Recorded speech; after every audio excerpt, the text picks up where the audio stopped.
For nearly 50 years, Star Wars fans have spoken, at great length, about how certain characters have spoken to them. For many, it was Princess Leia and Luke Skywalker. For others, it was Obi-Wan Kenobi or Padme. Some have found strength in the stories themselves, like Rey's journey of self-discovery in the sequel trilogy or Din Djarin's Pedro Pascal confrontation of his faith in The Mandalorian. For me, Rogue One, a Star Wars story, was a beacon of hope when it debuted. Even within the confines of a single film, Cassian Andor's story made an impact. Enough so that in 2018, a prequel series was announced. Andor Season 1 was lauded by critics and fans alike, a phenomenon that rarely happens within the Star Wars franchise, particularly for stories that have dared to delve into the more pertinent aspects of the universe. Star Wars has always been a political franchise that borrowed from real-world events, though, in recent years, it has strayed away from some of the deeper analysis that George Lucas instilled in his trilogies. Andor benefits greatly from being wedged between Lucas's exploration of taxation as a tool for ushering in imperial rule and his anti-authoritarian critique of the Vietnam War. The first season was a riveting journey through the rise of the rebellion and the impact that colonization and mass incarceration had on shaping Cassian Andor's worldview. It was peak television, and yet, somehow, Tony Gilroy and his brilliant writing team have outdone even themselves with Season 2. If Andor Season 1 set a gold standard for Star Wars storytelling, then Season 2 has achieved an entirely new level of perfection. When it was first announced that Andor would be condensing the period between the Season 1 finale and the events of Rogue One into 12 episodes, it made some viewers apprehensive. On the one hand, it meant that viewers wouldn't get another season of the best series Lucasfilm has ever produced. On the other, that is a lot of storytelling to pare down into roughly 9 hours. Rest assured that Andor Season 2 has flawlessly handled this 4-year span, delivering a true masterclass in storytelling. The pacing is perfectly handled, and the 3-episode structure allows each narrative arc to be expertly executed. Gilroy, Beau Willimon, Dan Gilroy, and Tom Bissell seamlessly weave the threads of the finale throughout each episode, carefully foreshadowing events without ever tipping their hand. The end result is, perhaps, the most devastatingly tragic and yet hopeful finale that will ever come out of Star Wars. Andor Season 2 builds on the best dynamics from Season 1. Andor Season 1 had a lot to offer viewers, both in terms of story and how the series introduced a new slate of characters to fill in the world around known faces like Cassian Andor, Mon Mothma, and Saw Gerrera Forrest Whitaker, while Luthen Rael, Cyril Karn, Dedra Meero, Vel Sartha, and Cinta Kaz were compelling additions to the story. Bix Caleen was undoubtedly a standout among the newcomers. Season 2 builds on the excellence of Bix's undefinable relationship with Cassian by delivering a romance that manages to eclipse even that of Leia and Han, both on screen and on the page, which is an impressive feat for a 24-episode series. But this romance doesn't come without sacrifice, as it derails any hopes that fans had for reading further into the dynamic Cassian shared with Jyn Erso in Rogue One.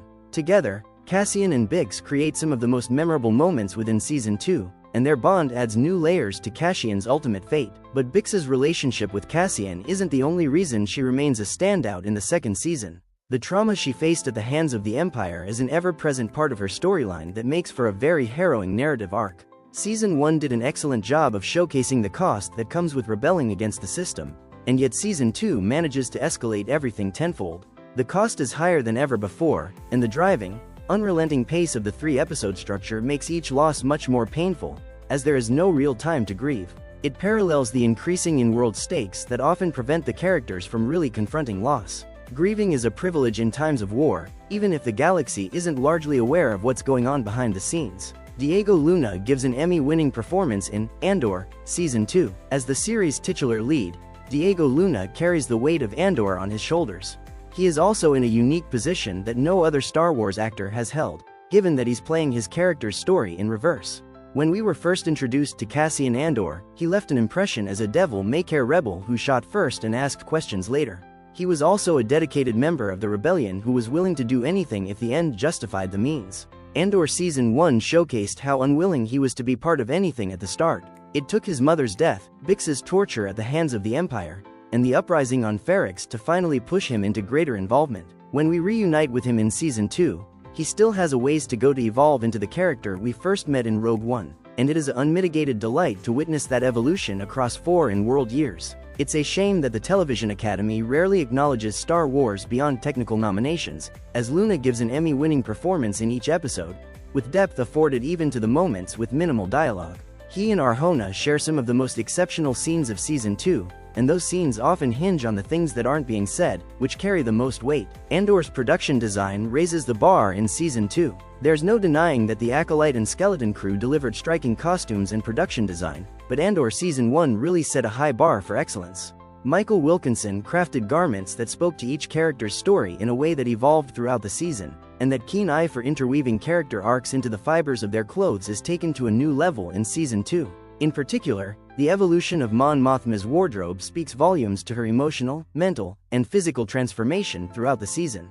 Wilkinson is also given a rare opportunity to shape the visual aesthetics of a number of species that we've only heard about before. The way he has crafted a clear identity for the people of Chandria and Gorman only adds to the intrigue of the plotlines that play out. Similarly, Luke Hull's production design has truly leveled up with Season 2.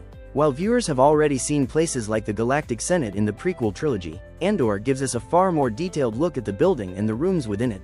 Hull's vision for Gorman is also something truly marvelous, especially on closer inspection, which illuminates his inspirations. Much in the way that Naboo was influenced by the architectural styles of Italy and the Mediterranean, Hull borrows from the visual signifiers of France, in particular, Paris, to craft a very clever visual shorthand for viewers who understand the depth of that influence. While the prequel trilogy often gets a lot of flack, those films were some of the most visually stunning and detailed installments in the franchise, and Andor builds upon its visual groundwork. Hull, Wilkinson, and all the production teams involved in crafting Andor Season 2 have delivered a stunning example of what Star Wars can be at its very best. Andor has never been more relevant. What sets Andor apart from other Star Wars series is that the real terror lies within the horrors of bureaucracy and the structures established and kept in place by political and militaristic figures, like Orson Krennic.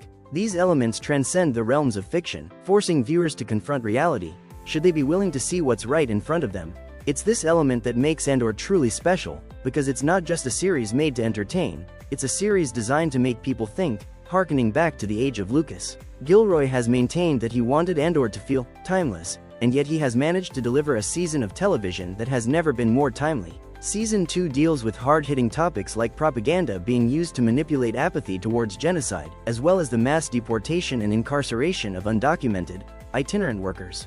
While topical, the relevancy speaks to the nature of authoritarian regimes playing by the same playbooks throughout history.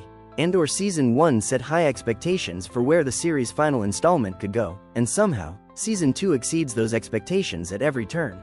The only flaw in the entire series is the fact that it's over now. A decade after his creation, Cassian Andor's story has finally come to an end. Luckily, it is an end worthy of one of the most impactful characters Star Wars has ever created, with this grand finale a triumph for both Gilroy and Luna. Andor Season 2 debuts on Disney Plus on April 22nd with a 3-episode drop. I give Andor Season 2 a 10 out of 10.